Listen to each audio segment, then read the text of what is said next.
All right, we are live and on. I know that some of you guys are out there. We just had a little hiccup. We were going to start at 5 o'clock, and the email said we should start at 4:30. Sorry about that. Just do a little sorry about that. One moment. I'll pick on you for this one. Yes. All right. So I guess we are rolling now. This is kind of fun, Rebecca. We're going to do something a little different here. Yes, absolutely. We always like to change it out. Always like to change it out. So, and first thing is welcome to people from New York, from Minnesota, from Florida, all over the United States. This is really exciting to do a virtual wine club release party. Never been done before. We think it hasn't been done before, right? Not But everybody's Thursday out there. It is 5 o'clock, it's 8 o'clock, it's whatever. So let's just start out with getting a little bit of wine in our glass here. Get going with this wonderful Viognier that we got here. Kind of cool today because Rebecca, I'm not running the camera today. We got a professional cameraman working with us here today. That's really awesome. It's a Saturday. It's not the day we usually do the show. Many of you have been part of our Friday virtual tasting show that we've done now for 4 Fridays in a row. And we're going to continue that. We didn't do it yesterday. We'll continue it for next Friday, going through May, and create a little bit of fun. Have a great time together here. But today it's a Saturday party. It's a virtual release party in our winery. So many of you guys have been to our quarterly release parties, and we're sorry we couldn't do it here. My husband is always slow at doing the Oh, toast. that's all right. We got to do it too. Okay. Happy Friday. Happy Saturday. Happy Saturday. Happy Saturday. Mm. So for all of you, we sent us a special surprise in your package because we thought having a pickup party required that everybody needed to start with a glass of white wine and that you also needed some appetizers. So we picked a special cheese and crackers as well and included that into your package so that we could all party together. I think that was a cool idea. Because when we do the parties here, we always have little appetizers. We always start with a glass of white wine and rosé, but we will get to the 2 red wines that you guys have received in your package. We also maybe got to get there.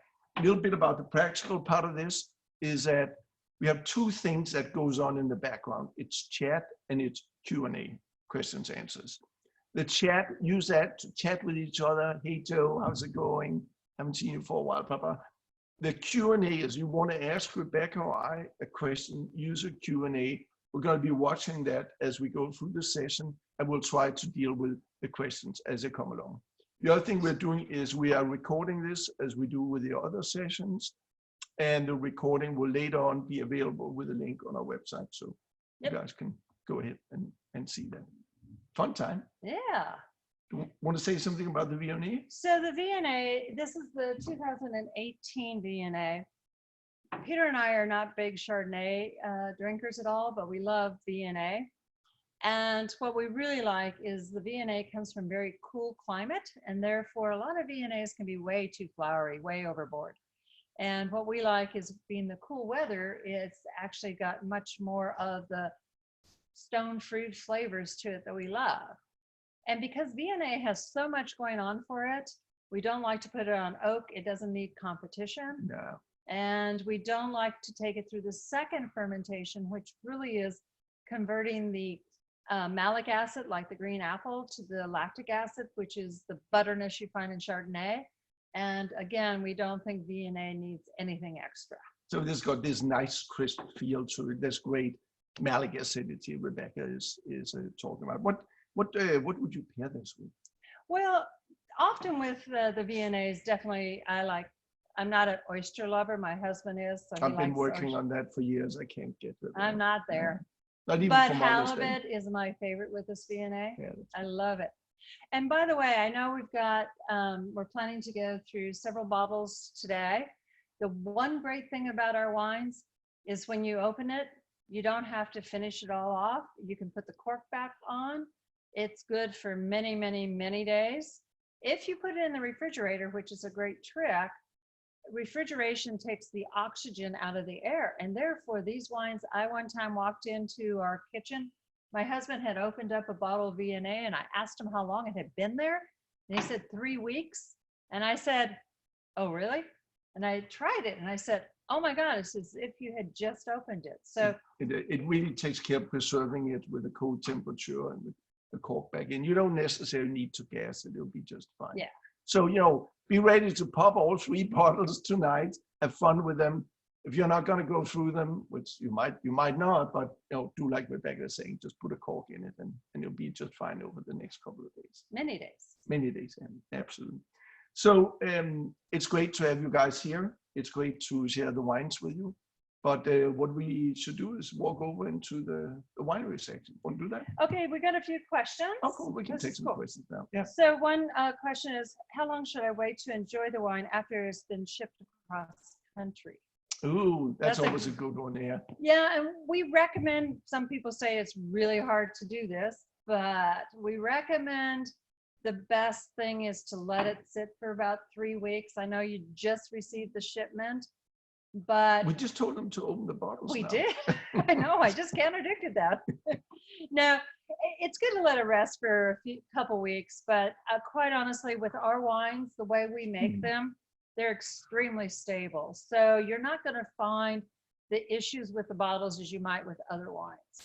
I have if we go to Europe, I go there once a no. week. Then what happened?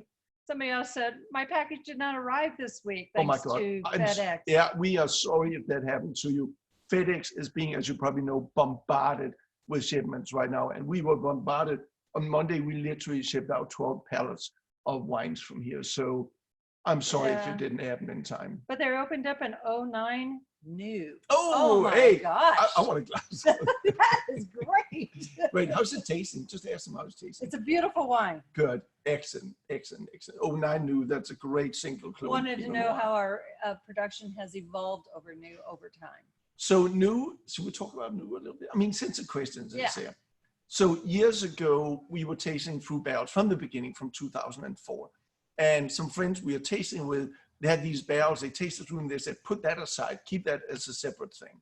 So that sort of started the idea with new. So we decided to do a special bottling of a single clone, as opposed to multiple clones, which we're going to talk about when we get to the row a little bit later. But new is always a single clone. And it's based upon that Rebecca and it changes every year. It's yeah. based on what Jesse, our assistant, Peter, and I think is the best clone, the best barrel at that time. So we'll taste through all the barrels, typically about 50, 60, 70 barrels over 2 long mornings. It's a lot of hard work. We always spit, by the way, otherwise we'll be drunk before noon. But we taste through the barrels. The barrels get a point score. And based on that, we then select typically the 5 barrels that are at the top, always bottled one single clone. And then it gets about 33 months in barrels with no racking. So that's the story about the new. Yeah, good. Any more questions you want to cover now? Not yet. Okay, cool. So let's walk over into the winery. The winery. Let's do that. So this winery is a facility that we got just 2 years ago. We were in a different facility before. It was actually built to be a winery. So this is not where we store much of our case goods or barrels, but it is designed to be a winery. So it's very insulated. If it's 100 degrees outside, it can be like 65, 70 in here. You have to see there are 2 layers of insulation up on the roof, the walls, everything is and we are only about like 6-7 miles from the Pacific Ocean. So really nice and cool here.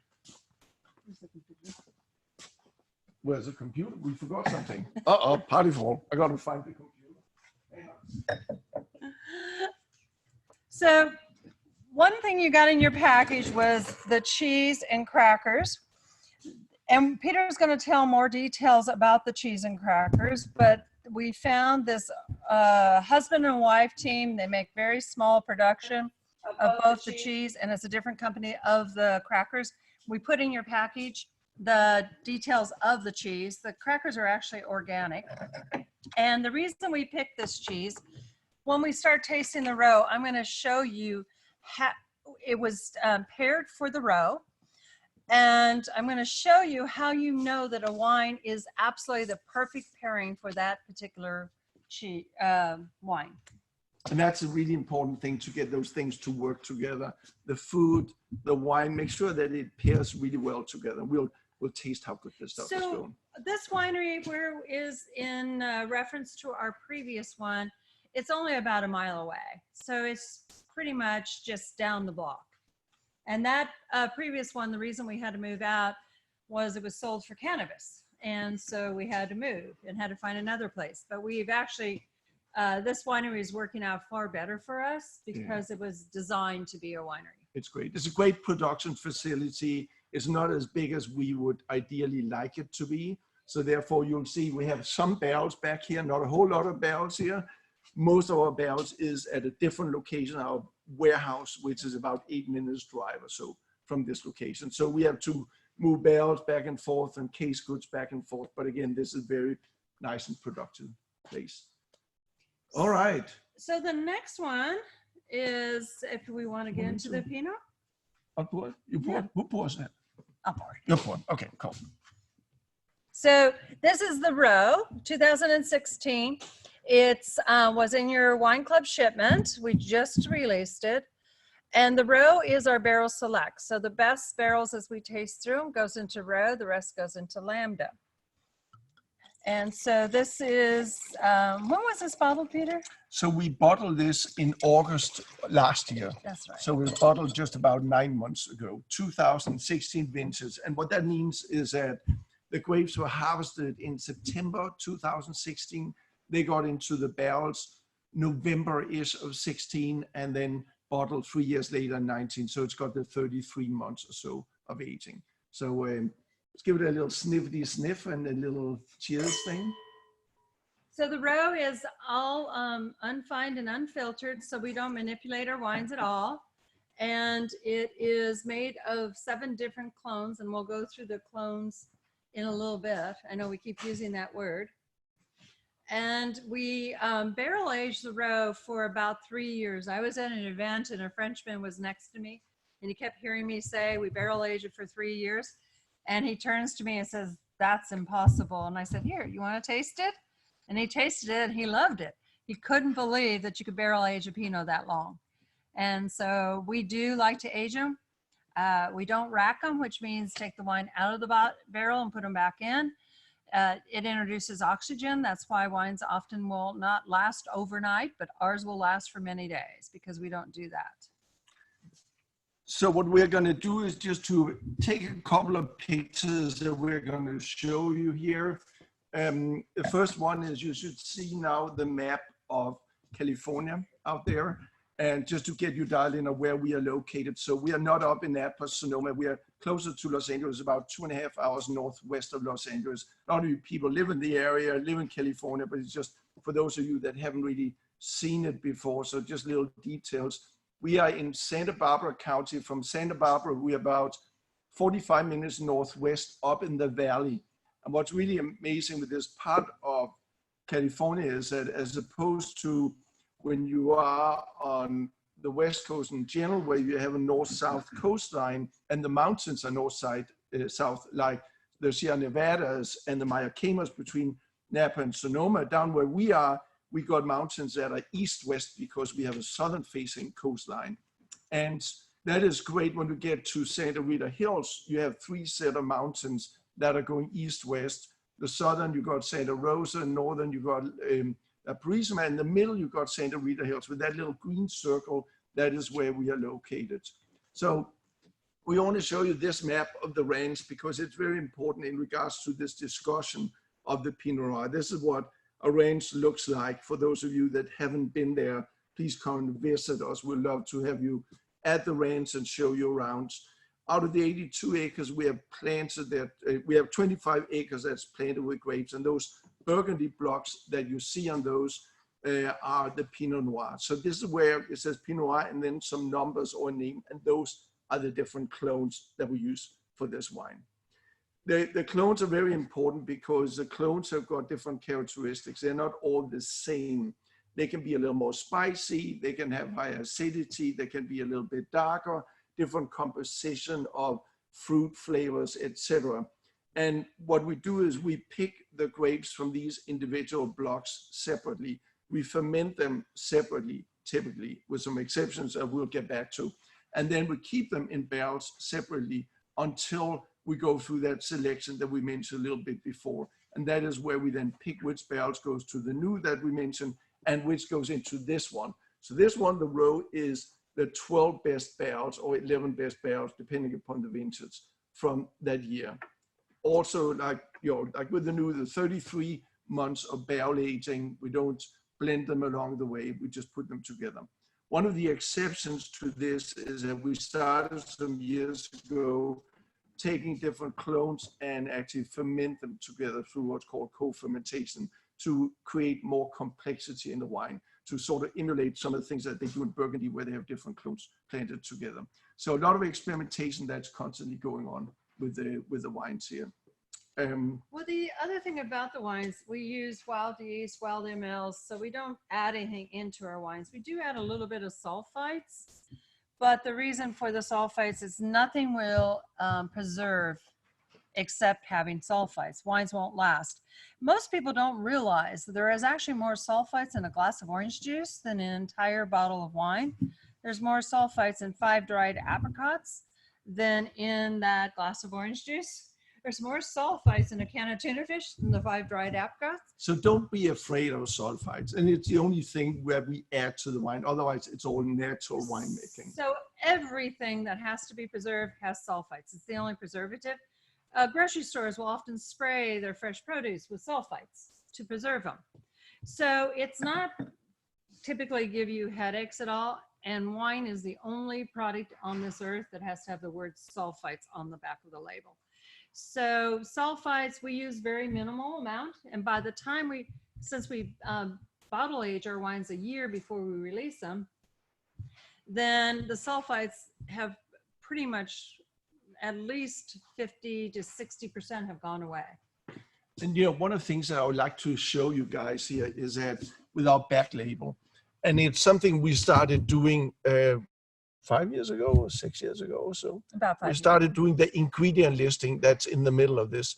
And it was really inspired by what a couple of other wineries, Bonnie Doon and Rich, Paul Draper, when he was up there before he retired, decided to be very honest about what they put into the wine and be honest by writing, here's what goes into the wine. So like this one, it says, hand harvested, sustainable, biodynamic farm grapes, and native yeast, because we don't add yeast to fermentation, native malolactic. These wines do go through the malolactic process that you were mentioning before. We let the malic acid turn into that kind of buttery, stable acidity, but we don't add bacteria to make it happen. It happens by itself. So, and then we use oak and a little bit of sulfites, and that is literally everything that goes into it. I'm always worried when I see a cameraman that has wrinkles in his forehead, but I guess they gave me a thumbs up. So we okay back there? Great, okay. Oh, there's a question about where they can purchase our Ampelos glasses. Oh, that's funny. Yeah. Wait, how does that work? We sell them out of our tasting room. We just can't ship them because we don't have boxes that will cause them to not break. Remember, we did it a couple of years ago. We tried a couple times for some Christmas shipments and whatever, and we broke so many glasses. And sorry, guys, if you got a broken glass, but come on out here and buy them. So one of the things is about this cheese. And we paired it with the roe. Can I have some?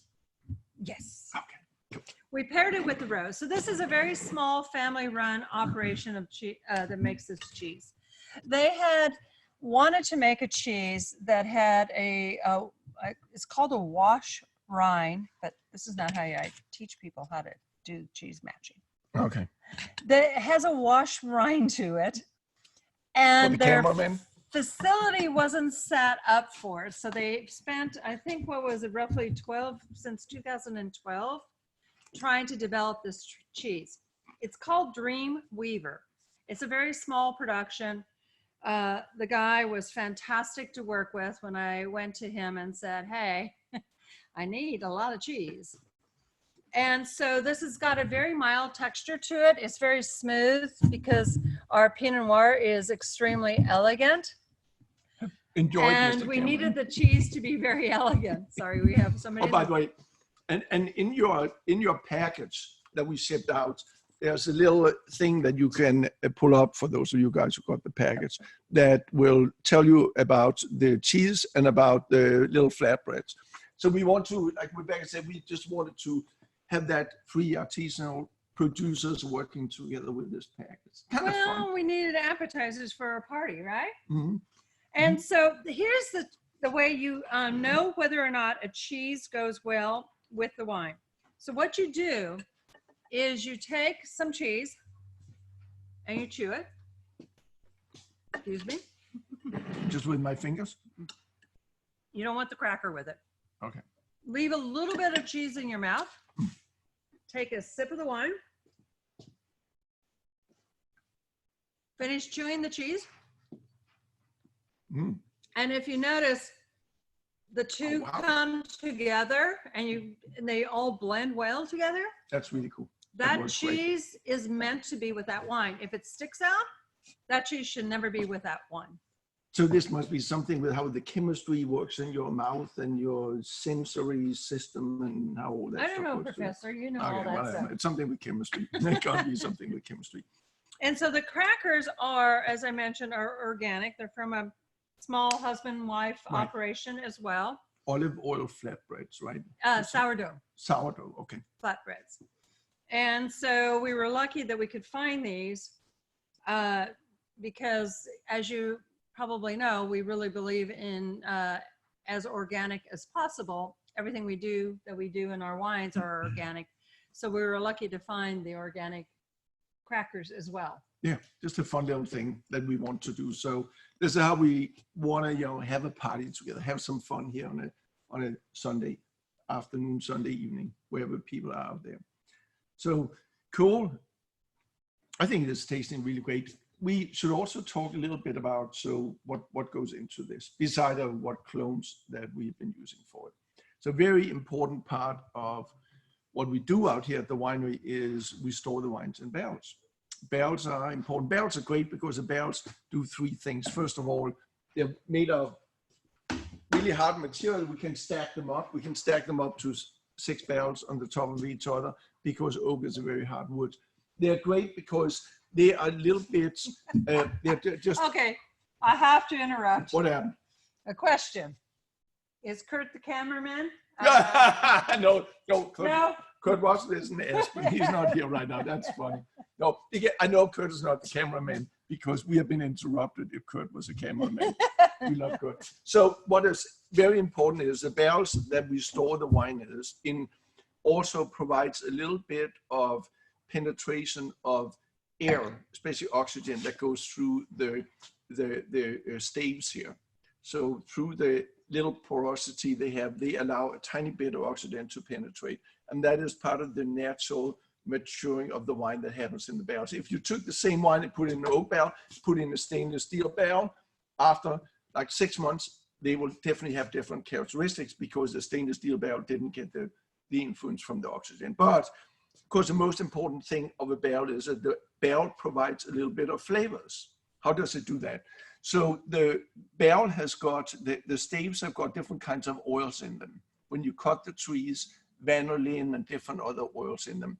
And typically the barrels are toasted along the way. And that is almost like caramelizing these oils that makes them softer and not as tough, not as hard, not as tannic in your mouth by doing this kind of toasting. You don't want to toast them too much because then it becomes almost like a burnt characteristic. So therefore, the toasting regime that the barrel builders, or the coopers as we call them, they provide is very important for us.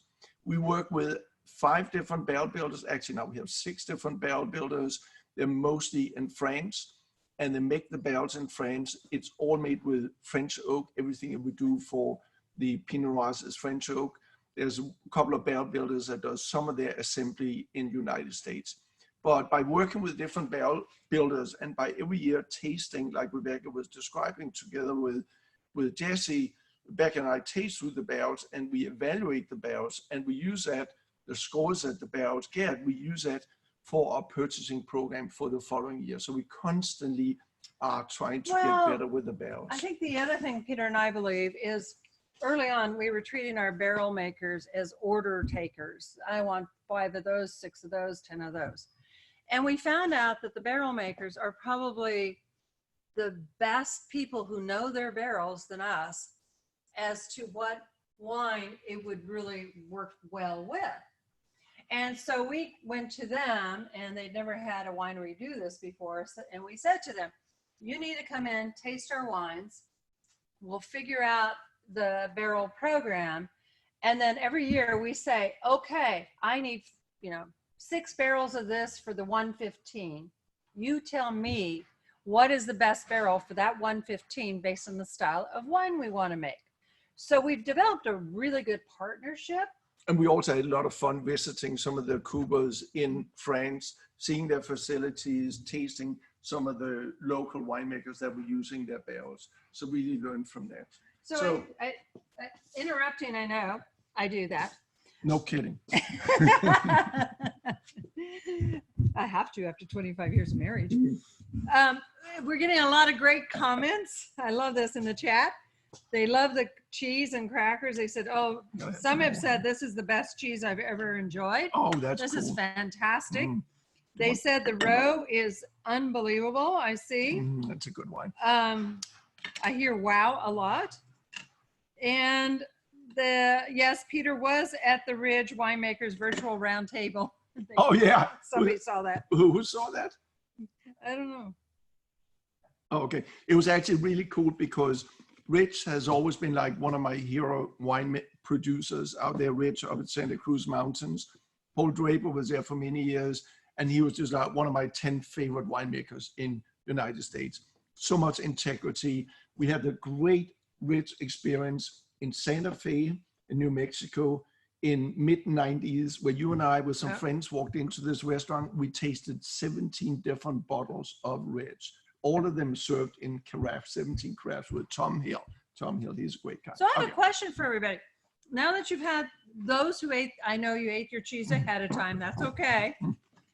But those who had the cheese for the party, when you tasted the cheese with the roe, let me know what you think about how that worked. There you go, sir. We're having fun here. No I'm kidding. hearing a lot about, fantastic. Great. Glad you're liking it. How long will the wine age? Oh, that's actually a great question. You know what? So- I have an idea. Hang on a second. I'll be right back. I'm going to be right back. He has a private stash that I'm still trying to find out where it is.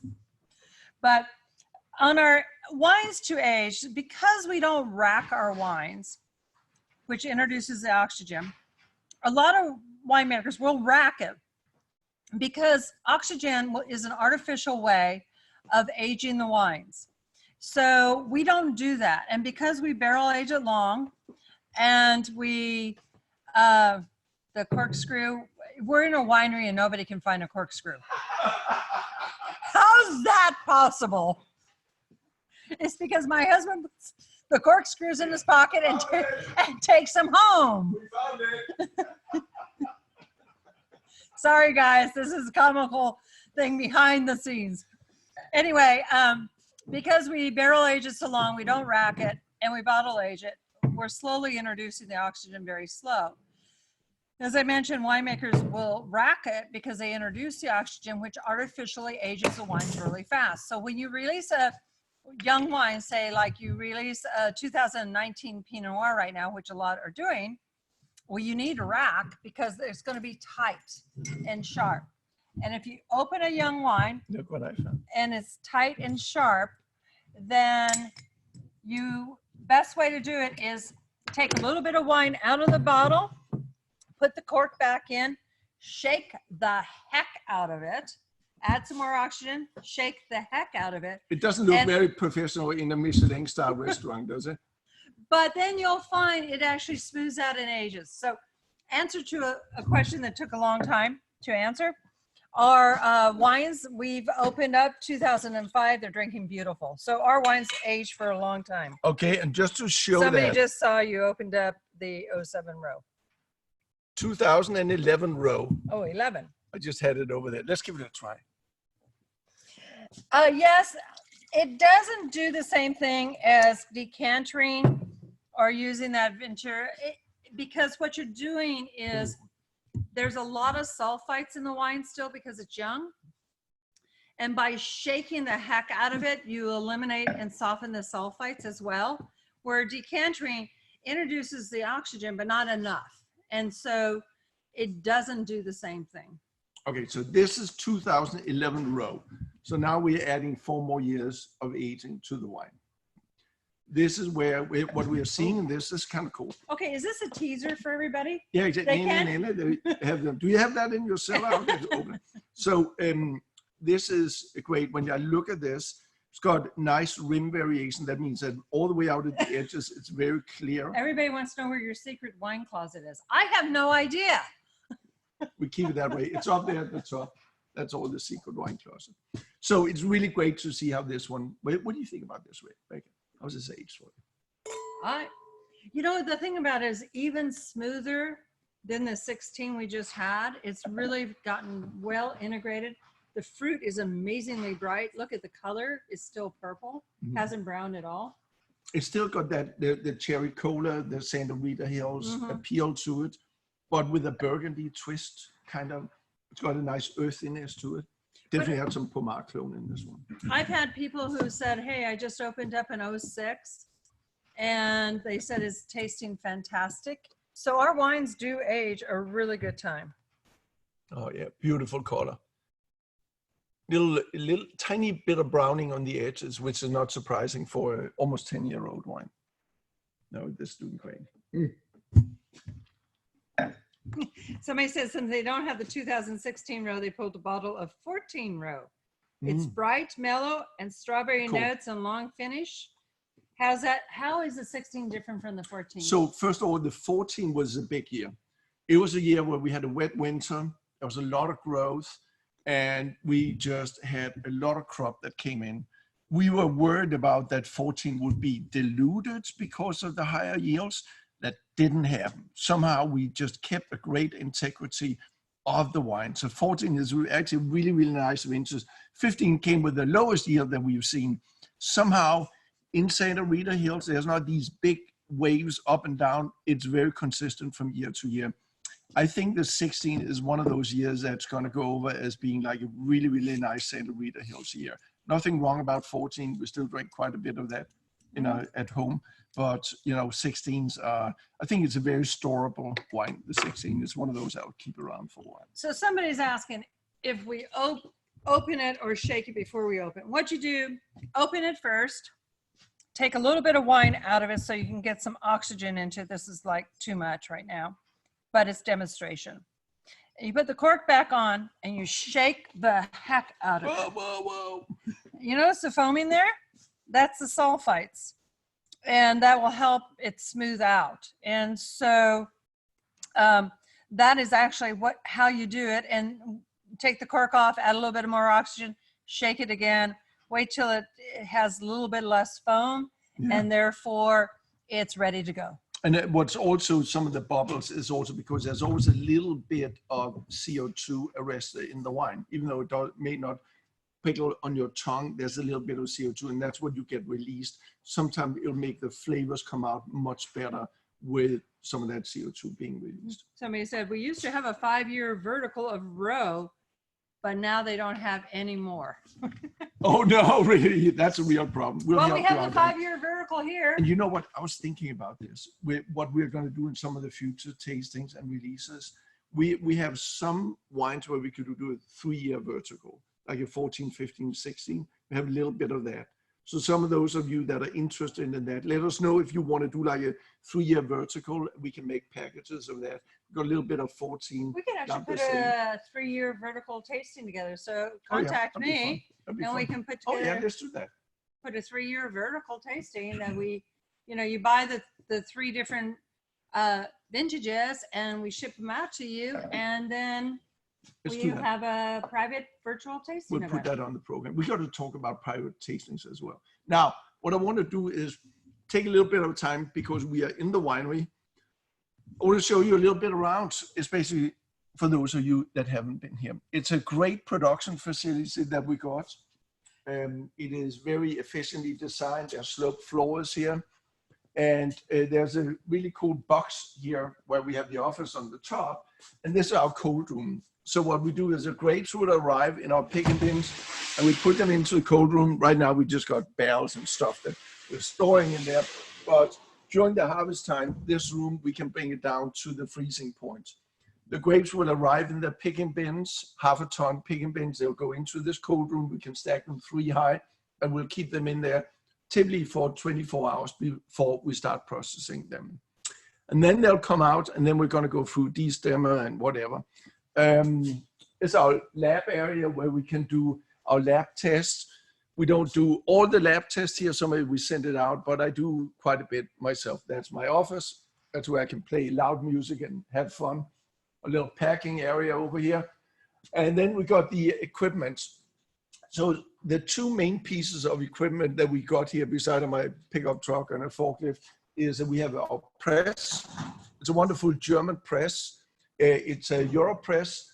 And the way it works is that we bring the grapes into this. If it's white grapes, where we typically press the grapes right away as soon as they're being picked, because we don't really need the skins. We're not yet making orange wine. It may happen in the future. Some plants, but we press out the white grapes. For the red wines that ferment on the skins, we wait until we're done with fermentation, and then we drain out the juice from the fermenters, and what we cannot drain out, the rest of it, we dump it in here, and then we press this out. It's called a bladder press. It has inside of it this big plastic bladder that is inflated, and thereby it presses the grapes up against the screens, and then the wine or juice will come down into this catch basin, the sump down here, and that is where we'll collect that. And then from there on, it goes to our tanks or to fermenters or whatever it goes into. A great piece of equipment. These are just totally bulletproof German technologies. The machine that we got here is our destemmer. So that's another very important piece of equipment that's being used mostly for our red grapes. We use a little bit for our rosé as well. The red grapes that we pick when they come out of the cold room that we talked about, we will dump them with our forklift. They are dumped into the hopper up there, the big funnel. And from there on, the clusters will be coming down this way and going through this guy. And that big cylinder that's sitting up there will be rotating around. And inside of it has an auger that'll be throwing the clusters around so that the grapes will basically be thrown around, and thereby the grapes fall off the stems. The grapes will go through the holes and they'll come down this way and get into our fermenters, which we have down here where we collect the grapes. The stems cannot go through the hole, so the stems will be moved over here when they fall into a picking bin. And in this picking bin, we collect them and bring the stems back to the ranch for the compost. The stem still got a lot of good nitrogen, potassium in them that helps us in building up our healthy compost. So again, those are the 2 main pieces of equipment that we use here at harvest time. The last thing we got over here is my big guys, my big tanks. So these are big blending tanks. We use them for a couple of different things. We will use them during harvest to store some of the wines in temporary after we pressed out the white grapes. We will put them into the tanks before we put them into barrels. If it's a Chardonnay that we barrel age, it'll go that way. But we're also going to use them every time we prepare for bottling, because we don't bottle out of individual barrels. We always take a number of barrels, like the row, 12 barrels. We take those 12 barrels, rack the wines out of here into different size tanks where we get them nicely integrated and prepared before we go into bottle. So that's basically the way that it works with these tanks. Just great, always stainless steel, as you can see. We sanitize this with ozone, which it's O3, it's a third oxygen molecule, and it's a great way of controlling bacteria. We don't use any kind of sanitizing agents or chlorine or any kind of other crap. So that's a way that we can keep things nice and clean, ozone and stainless steel. That's simple. Doesn't that sound simple? It's easy to make the wine. Let's go over and see what Rebecca has got ready for us over there. Rebecca's probably just going through questions. How's it going, Rebecca? So we have some great comments here and questions. First off, there are many people who would love to do that 3-year vertical. So please contact me. Also, the question was about the verticals. Does it show more the difference in the weather or the aging process? Which of those two would be more of an impact on the verticals? That's a great question. So, you know, the first thing is that it comes from the same place, comes from the same soil. What is different from year to year? Number one, the climate is different. So how wet was it during the winter? When we get the rain, did we get 8 inches, which is a bad thing? Did we get 14 inches, which is average? Or did we get 22 inches like we got this year, which is great? That has a big impact on it. Then in the springtime, did we get some frost, which can cause problems? But what would rain have an impact on, Peter, when we do irrigation all the time? Because it is about how much moisture is there when the vine starts pushing out. But we can irrigate. How fast does it start pushing out? But we can irrigate. We don't start irrigating until we haven't started irrigating yet, and our shoots already. It's only because we had rain. Because we had rain, exactly.